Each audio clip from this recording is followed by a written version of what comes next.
मागील 2 वर्षापासून तळागाळातील लोकांच्या समस्या शासन दरबारी मांडून आपल्या चॅनलच्या माध्यमातून सामान्य जनतेला न्याय दिला.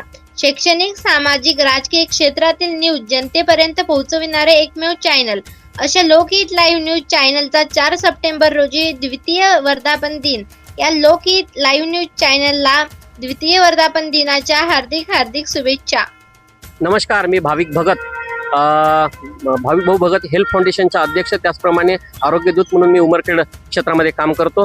हे लोकहित न्यूज चॅनल आहे, ते आमचे मित्र विजय भाऊ कदम हे ह्या न्यूज चॅनलचे ते संपादक आहेत. त्यांनी अतिशय फार मेहनतीने हे चॅनल उभं केलेलं आहे की ज्या माध्यमातून तळागाळातल्या लोकांचे प्रश्न ते समाजापर्यंत कसे मांडावेत याकरिता त्यांच्या माध्यमातून हा अतिशय स्तुत्य उपक्रम आहे. त्यांचा गुरुवार दिनांक 4 सप्टेंबर 2025 रोजी द्वितीय वर्धापन दिन आहे. त्या वर्धापन दिनाला भाविक भाऊ भगत यांच्याकडनं खूप त्यांना शुभेच्छा देतो आणि पुढील काळात सुद्धा त्यांच्या माध्यमातून हेच समाज उपयोगी कार्यक्रम चालावा अशी मी सदिच्छा व्यक्त करतो. धन्यवाद.